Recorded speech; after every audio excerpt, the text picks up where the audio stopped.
है जिसमें मास uniformly distributed है, उसका सेंटर ऑफ ग्रेविटी ना uniformly distributed means mass is distributed, motion is always along the tangent direction. कैसे? सेंट्रीफ्यूगल फोर्स क्या होता है? Centrifugal force is an imaginary force.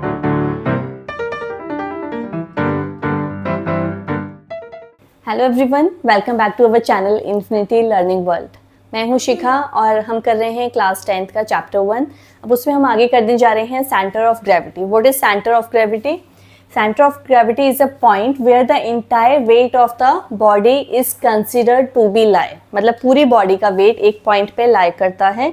आप वहाँ पे उसका वेट ले लीजिए या पूरी बॉडी का वेट मेजर कर लीजिए, एक ही बात है। तो हम कंसिडर करते हैं कि पूरी बॉडी का वेट एक पॉइंट पे लाई करता है, उसको हम सेंटर ऑफ ग्रेविटी कहते हैं। सपोज ये मार्कर है, ये जिस पॉइंट पे बैलेंस हो जाएगा उस पॉइंट पे क्या होगा? इसका सेंटर ऑफ ग्रेविटी लाई करेगा।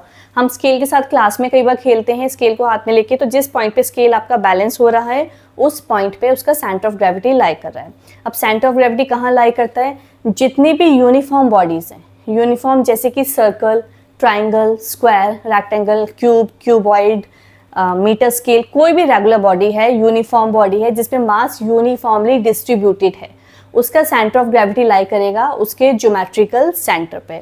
जैसे सर्कल का कहाँ लाई करेगा? उसके सेंटर पे। ट्राइंगल का कहाँ लाई करेगा? जहाँ इसके मीडियंस मीट करेंगे उस पॉइंट पे, ठीक है। ऐसे स्क्वायर का कहाँ लाई करेगा? जहाँ उसके डायगोनल्स मीट करेंगे। मतलब जितनी भी आपकी यूनिफॉर्म बॉडीज़ हैं उनका मास क्या है? उसमें यूनिफॉर्मली डिस्ट्रीब्यूटेड है, तो उसका सेंटर ऑफ ग्रेविटी लाई करेगा उसके ज्योमेट्रिकल सेंटर पे, ठीक है। अब हम बात करते हैं कि कौन कौन से फैक्टर्स हैं जो हमें ध्यान में रखने हैं। That the centre of gravity depends upon the shape. Shape पे डिपेंड करता है, उसके मास ऑफ डिस्ट्रीब्यूशन पे डिपेंड करता है।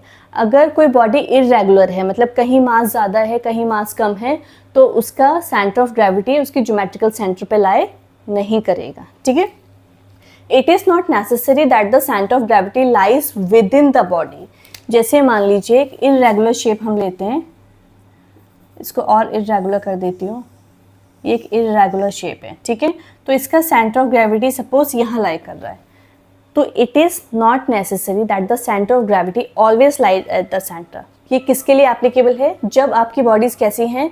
When they are uniformly distributed means mass is distributed uniformly, तब वो उसके सेंटर पे लाई करेगा। अगर बॉडी इरेगुलर है, मास डिस्ट्रीब्यूशन उसका प्रॉपर नहीं है, अनइवन है, तो ऐसा भी पॉसिबल है कि सेंटर ऑफ ग्रेविटी बॉडी के बाहर लाई करे, ठीक है। अब आ जाइए इरेगुलर लैमिना। अगर आपको एक इरेगुलर लैमिना दिया गया है ऐसी शेप का फॉर एग्जांपल, ठीक है, और आपसे पूछा गया है कि इसका सेंटर ऑफ ग्रेविटी कहाँ लाई करेगा, तो आप क्या करेंगे? सपोज यहाँ पे आपने 3 होल्स कर लीजिए। आपने ए पॉइंट पे एक होल किया, बी पे किया, सी पे किया। अब ए पॉइंट पे होल करके एक थ्रेड उस पर छोड़ दीजिए, ठीक है। जब छोड़ देंगे तो वो थ्रेड जहाँ जहाँ जा रहा है अपने आप नेचुरली उसको डॉटेड ड्रॉ कर दीजिए। फिर सी पॉइंट पे हेड करके एक थ्रेड को उसके साथ ऐसे छोड़ दीजिए, तो इस सी पॉइंट का थ्रेड जहाँ जहाँ जा रहा है वहाँ ड्रॉ कर दीजिए। बी से हैंग कर रहे हैं तो बी से जहाँ जा रहा है वहाँ कर दीजिए।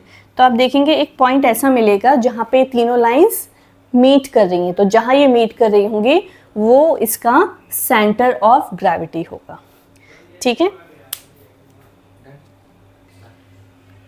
So next is uniform circular motion. What is a uniform circular motion? When a particle moves with a constant speed in a circular path. तो सर्कुलर पाथ में क्या होता है बेटा? जब भी एक आपकी बॉडी मूव कर रही है, it is always travelling with a constant speed, but bar bar change क्या हो रहा होता है? उसकी डायरेक्शन चेंज हो रही होती है, okay. So the direction of motion is always along the tangent. Direction कैसे प्रेजेंट की जाती है? इट इज़ ऑलवेज, हर एक पॉइंट पे आप इसकी डायरेक्शन कैसे प्रेजेंट करोगे? हर एक पॉइंट पे ऑलवेज टेंजेंट, टेंजेंट तो बनाते जाओगे तो क्या हो गया? एक सर्कुलर मोशन हो गया उसका, ठीक है। Next is centripetal force. What is a centripetal force? Centripetal force तब एग्जिस्ट करती है when the bodies are moving in a circular path. Also it is a force acting on a body in a circular path in a direction towards the centre. इसकी direction कैसे होती है? इसकी direction होती है inward, always towards the centre. इसकी example क्या है? आप जितने भी रिवॉल्विंग बॉडीज के लेंगे, for example planets are revolving around the sun, similarly your moon is revolving around the earth, या फिर आपके एटम में इलेक्ट्रॉन्स रिवॉल्व हो रहे हैं इन पर्टिकुलर ऑर्बिट्स। ये सारे एग्जांपल किसके हैं? These are the examples of centripetal force, जिसकी वजह से सर्कुलर पाथ में मूव हो रहे हैं। Next is your centrifugal force. Centrifugal force क्या होता है? Centrifugal force is an imaginary force.